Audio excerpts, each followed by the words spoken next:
post-audit sila, sapagkat pag nag-pre-audit daw po sila ay medyo babagal daw po ang pagpatupad ng ating mga infrastructure projects o namang programa. Ang sabi ko naman, ayan mo nang ma-delay ng konti. Ang importante po, masinop natin yung pera ng bayan. Kung makikita po natin, Mr. President, halos every year at halos lahat po ng ahensya ng ating pamahalaan, sang-ayon na rin sa ulat ng COA, ang dami pong anomalya. Pero palagi na lamang pong report, Mr. President. Wala naman pong nangyayari na malikom nila yung inulat nilang anomalya. Sana po ang dapat na mangyari ay masinop, ma-prevent. Sapagkat yun po yung sinasabi doon sa Section 33 ng State Audit Code of the Philippines. It should be preventive. Hindi po dapat post-audit, dapat pre-audit. Yan po yung mga iba't ibang nais kong ayusin sana. Ang Department of Education, Mr. President, maaring sa ngayon ay alam na rin po ninyo sapagkat meron po tayong isang batas na nagawa natin 25 years ago. Sinasabi po doon ng DepEd, hindi na siyang dapat gumawa ng libro. Ang dapat na gumawa ng libro, mga private sector publishers, in order for us to develop a national book development industry para makapag-export tayo. Ito po yung batas, Republic Act 8047, kung hindi po ako nagkakamali. Pero hanggang ngayon, Mr. President, 25 years na po ang batas na yan. Pero hanggang ngayon, ayaw pa rin iwanan ng DepEd yung paggawa ng libro. Sa makatwid, sila po is in continuing contravention of the law itself. Kaya po hindi maayos-ayos sapagkat sila mismo nilalabag nila yung batas. Siguro po kung ako ang magkapalad po ako, ang palalakasin natin yung oversight function po talaga, yung totohanan at seryosong pagtingin at pag-aayos kung paano na-implement. Marami po tayong magandang batas, Mr. President, hindi lamang po talaga na ipatutupad ng maayos sapagkat kulang po tayo doon sa mga taong dedicated enough to look into these areas, Mr. President. Alam mo, sa totoo lang, ang kulang natin actually, sad to say, ang ginawa itong paramihan mga members ng Congress is, alam mo na, ito yung walang ginagawa at pumasok lang dyan, lalo na yung mga mayaman, milyonaryo, may negosyo, simply to protect or enhance their finances sa pagkatao nila.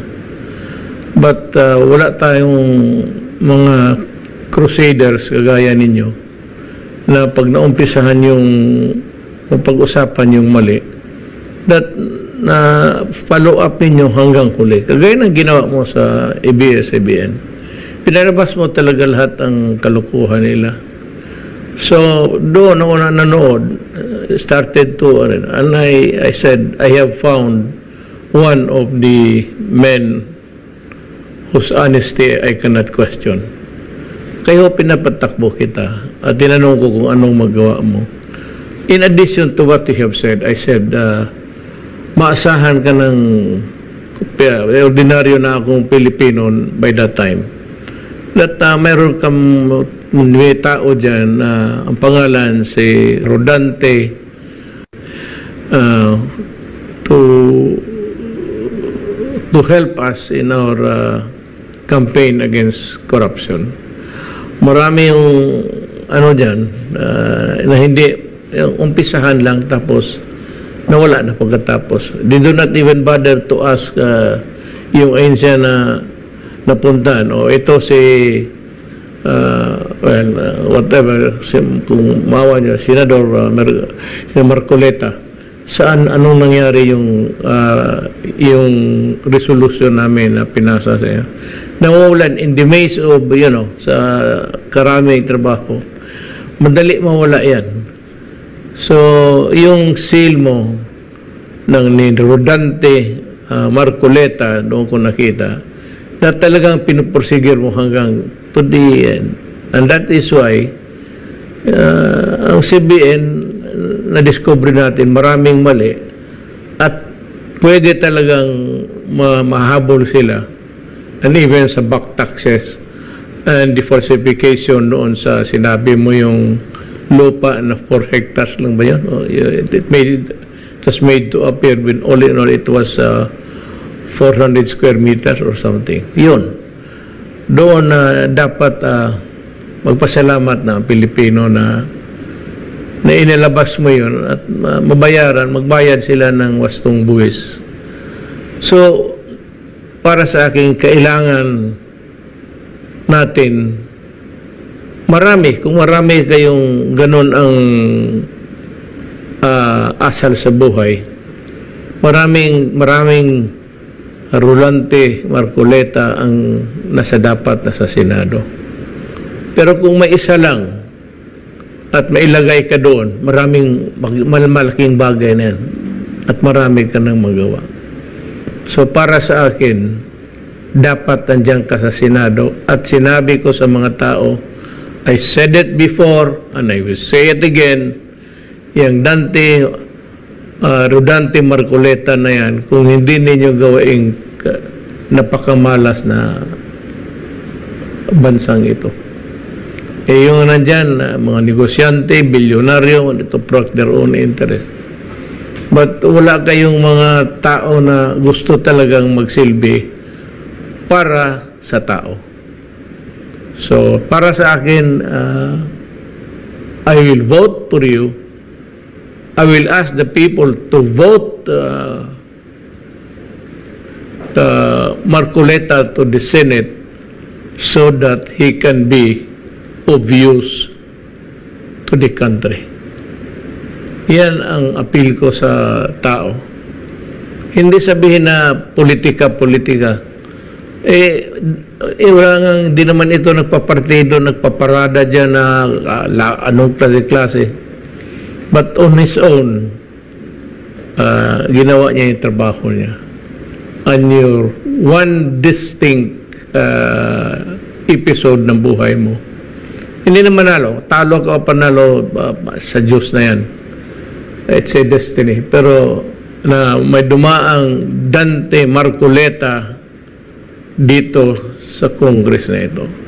Kung mapahaba natin ang termino dyan sa Congress, whether as a congressman or as a senator, what I would like him, ako mismo isang Pilipino, gusto ko, Marcoleta sa Senado. Yan ang sinasabi ko sa kung buboto kayo at maniwala kayo sa akin, iboto ninyo kasi he would be an asset sa ating gobyerno, hindi lang sa Senado.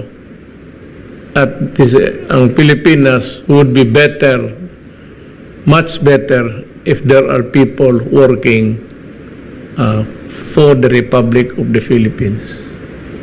Yan ang masabi ko after hearing you. At yung aking pangparinig. So sana, ako magkakampanya.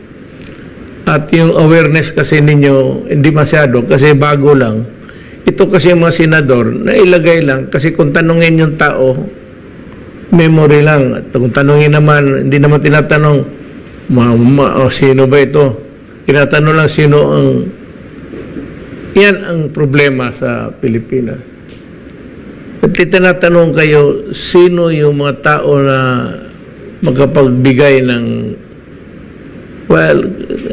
kaligayahan sa Pilipinas na nagpo-protect talaga sa atin. Ang marinig kasi ninyo yung araw-araw, maririnig niyo sila, Senador. Ba't pakinggan ninyo ako? Kasi ito, kailangan dyan. More than anybody else dyan sa ano. Kalimutan mo na yung iba. Wala naman talagang ginawa yan. Gusto ko nga sabihin, meron ba ako, pero ayaw ko kasi ayaw kong masira na baka inaangat kita sa parang senador using or at the expense of others. Hindi ako mag-ibang ng ibang kandidato. Ikaw lang mismo. Ang trabaho ko ngayon, hindi mag-atake ng mga anong mali ng kalaban. Wala akong, itong panahon ko ito para sa iyo lang. Vote for Marcoleta, the first name is Rodante, at baski Rodante siguro okay na yan, pero Marcoleta, wala lang kayong ibig sabihin, Marcoleta para sa bayan. Thank you, Mr. President. Salamat po. Dante Marcoleta.